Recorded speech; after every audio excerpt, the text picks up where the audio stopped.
going on, Spider Cats? Spider Keith here. And yes, I did call you guys my Spider Cats because Spider Baggers is an inside joke which I'm sure none of you guys can relate to.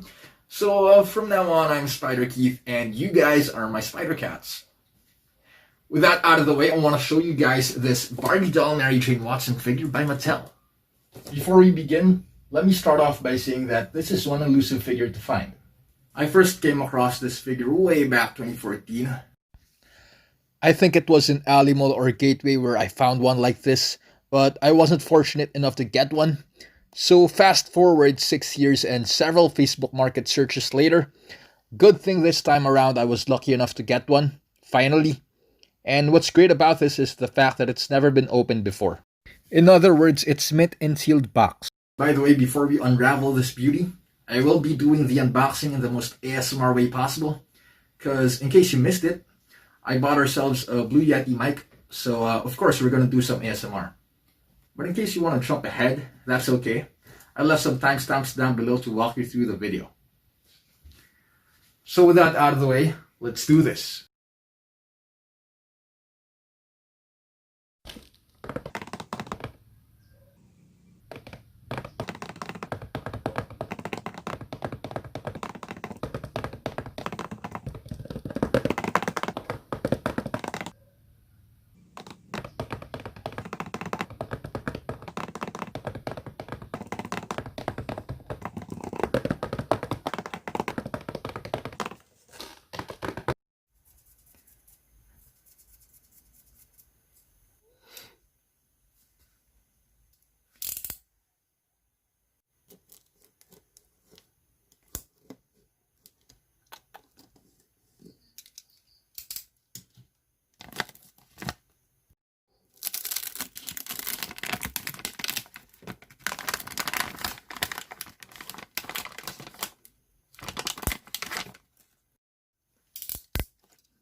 Anyway, going back to Mrs. Parker, I've seen recent Barbie dolls as of late, and from what we can see, they are nowhere near the level of detail that Mattel used to give them back in '05. So, right below the box, so let me just get the box for a while. Alright, so it says so right here, 2005. And it's made in Indonesia, so it's always a breath of fresh air knowing that China doesn't own all of manufacturing, or at least back in '05. The wedding dress does look uncanny to the comic book. I also have the Renewal of Vows variant as a point of reference, and it does bear a high level of similarity. One tiny bit of detail to look out for when spotting a legit MJ figure is the color of her eyes, which, if we take a closer look, the eyes should be green. And good call on Mattel for not leaving that tiny bit of detail out. Why do I say that? Well, sometimes manufacturers will paint a certain character's eyes a different shade of color, such as the case for the MJ head right here that came along with the Gwen Stacy figure. So this one has blue eyes, making her legitimacy as an MJ head all the more questionable, if not for her iconic Emily bangs. Speaking of which, Barbie MJ here is also coiffed with the same hairstyle, so really good call on Mattel for hitting all those points of reference. By the way, as unbelievable as it sounds, well, at least for me that is, but for the longtime Barbie doll collectors, I'm sure most of you are aware, the material used for her hair is of a synthetic type called saran, which is a derivative of plastic. So for those of you who don't know, well, there you have your daily dose of useless information. Overall, I do think it's a decent figure for its time. She has a thin, nylon-walled veil that's stitched on her hair, so I'm not at all willing to detach that. Her wedding gown is mostly made of silk. Same goes for her bridal gloves. She has a pair of white stilettos. I put sticky tacks underneath so it doesn't fall off that much. For the record, I have zero visible complaints on the wedding dress, although I can't say the same for the doll itself. And I can't entirely diss on Mattel for how it turned out. I mean, it's been about 15 years since anyone decided to open this, so for all we know, there might have been significant chemical changes which caused the discoloration of the plastic. It does look off seeing different tones of skin per body part, but it's not a major concern for me. I will say though, I don't get the rationale behind this. All I know is it triggers my trypophobia. It gives me that cringy feeling down the back of my spine, and that's the most I will say about that. It's creepy and move on Mattel. Mrs. Parker, or Mrs. Spider-Man if you will, shares the same cookie-cutter body mold as her fellow Barbie dolls. Her arms can horizontally extend that far up. They can rotate at 360 degrees. Her head can swivel a full rotation.